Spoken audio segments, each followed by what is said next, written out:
And now let's go into articles. Why are you doing that? I sat there as a contract administrator, and every day our the senior legal specialist was like, "You guys need to get admitted. You're too young to be sitting here. You need to cement yourself in this profession, and the only way to do it is if you can get admitted." And I was like, "No." For me, you could never convince me to go that route. I was like, Sure. no, no, never. And I remember there was also this other family member that was like to me, you should get admitted, you've got nothing to lose. And Sure. I told him that, you know what, let me think about it. Let me continue doing what I'm doing right now and where I'm at. And I'll see, maybe I'll have a change of mind at some point. So it took a lot of convincing. Sure. So were you applying for vacancies as you were in that role? So, did you understand that it was temp? Did you know that Yeah. it was okay? Yeah, You knew I that was it was told. just for 4 Yeah. months? Yeah. And thereafter you needed something else. So were you still applying within that 4 months? I had stopped, honestly, and my colleague was like, "Are you crazy? Are You you can't crazy?" stop applying for jobs How? in this country. Yeah, you Even if you are can't. happy, you must apply. I saw this meme, Eri. It's so funny. So this person is like, you took sick leave, ne? Yeah. And then you're going for an interview. When you get to the interview, your boss is part of the panel. What do you say? So I was asking people what they would say. People are like, the interview must go on. I'm sorry, I said I'm going on sick leave, Mara. Interview must go on.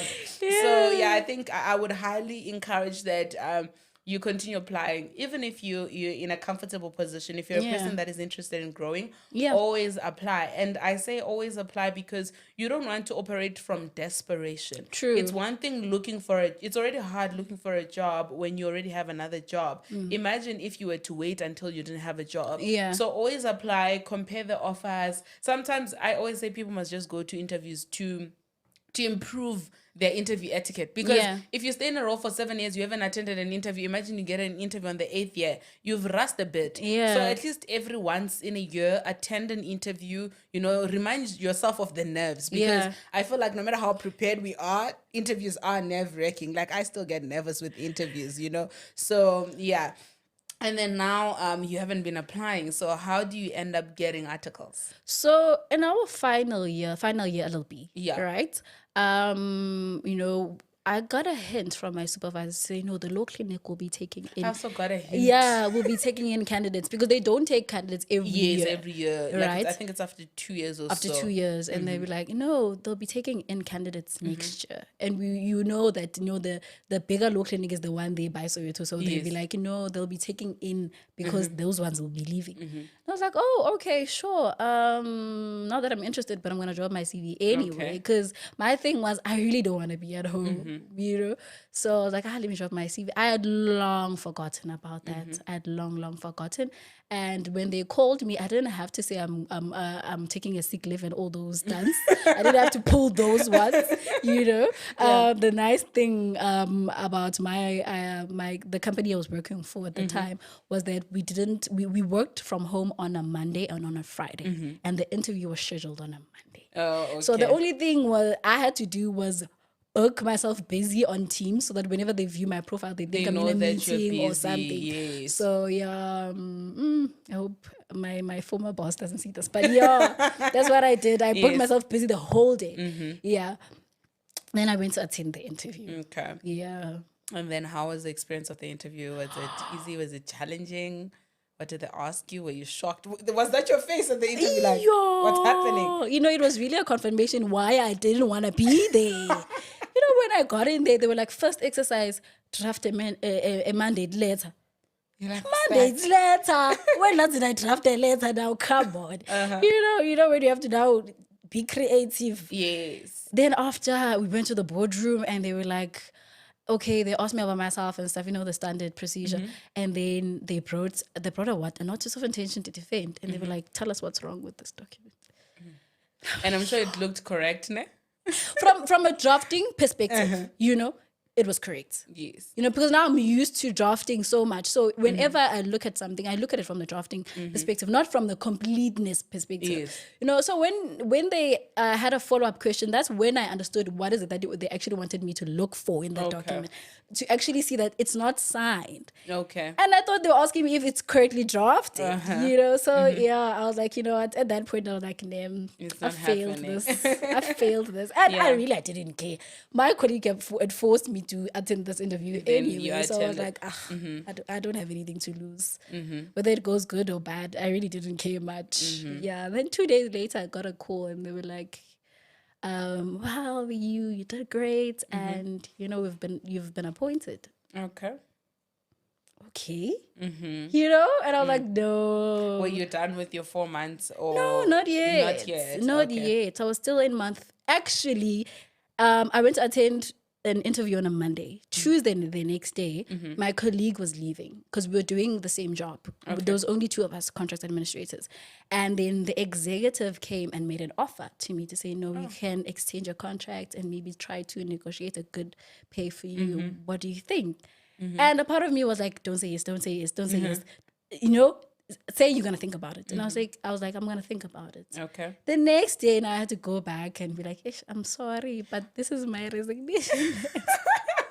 I can imagine. Yesterday you're being offered something better, and then the following day you're coming with your resignation. Yeah, that's how it went. Okay. So what made you choose articles over the other position?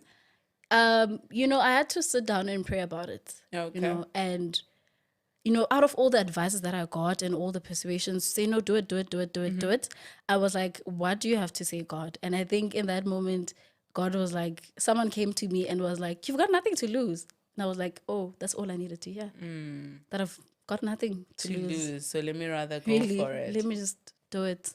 Okay. Yeah, and that's how I ended up doing articles. I love that. Your journey is very interesting. Yeah. And then a person who wants to apply for articles at law clinics, how do they go about it? Do they just submit their CVs like physically, or do they share posts on LinkedIn, or however? How does it work? I've seen the other institutions, they actually advertise their CA roles. But with ours, I've never seen such a thing. I think it's something they probably just share with their students. Okay. Maybe if you're coming from the outside the institution, you can just maybe ask the final year students, how do you think it's going with your law clinic and stuff? Then, ask how you can go about applying, or if they'll be taking in candidates. Because like we already mentioned, with our institution, they don't take in CAs annually. Once every time people leave. Yeah. Okay. Yeah. So I don't like leaving without talking about money. It's very important that I talk about money. I love money. I mastered in banking. So it's very important that I talk about money. A person who wants to go into articles at a law clinic, how much are they looking at? You have to give me an exact amount. I had high expectations. I don't want to lie. I had high expectations. Let me tell you the crazy parts to show you that this is actually something I'm called for. When I got the offer, I didn't ask how much they are going to pay me. Okay. I was like, you know what? At an institution, they're going to pay me well. Let me leave, And on the day I had to sign, it was almost a week into my notice, into my notice period, And now I got there and, they're offering me the exact same pay I'm getting where I'm coming from. Wow. And I was like, you know what? This was God's plan, because that's the reason why he made me to not inquire about this. Because if I had inquired about it, I was going to be like, no. You're going to rather stay. No. Okay. No, I was so excited thinking I'm going to get a lot of money. Even when I was drafting that resignation letter, I was like, God, it's fine. If it has money, it's all right. So basically, lower your expectations. Lower expectations. But it can't be that bad. No, it's not bad. No, it's not bad. Okay. I know people who get less than. Okay, so what are we looking at? What average? Like between what? Like maybe between 10 to 15? 8 to 15? 8 to 15. Definitely. 8 to 15. Yeah. Okay. So yeah, if you're looking at articles at an institution, look at 8 to 15. Because I remember I once interviewed with that other institution. I won't mention by name because yeah. So they offered me 7.5, but I think it was in 20 I finished my degree in 2019. Yeah, it was in 2019. So it's not bad also compared to the fact that we don't have a lot of prestigious law firms in South Africa. We have like the big five, and then we have a number of medium firms, and then we have a lot of small firms who pay people 3.5, 2.5, 4.5, 5,000 rand. So the government is trying to, like the LPC is trying to reach a minimum, but they are fighting a big fight, you know. So sometimes it is important to look at it from a perspective that you are getting experience. I'm not saying lower yourself too much. You know your circumstances. You know what you need to lose, what you don't have to lose, you know. I always said, no, I don't care for money. Like I love experience because no one can ever take that away from me. And also I'm able to confidently say that because I have a support system. You know, but other people don't have the luxury of saying they don't care about money because maybe they have a child, they have this, they have that, they have bills to pay. So when you look at the salary of a CA, just don't have too high expectations. The gap between big fives and small law firms or general law firms is too much. And unfortunately, not everybody is going to the big five firms. We need to also start normalizing that and understanding that not going to the big fives is not a failure, but it's just knowing that there's only so much candidates that they can take, you know.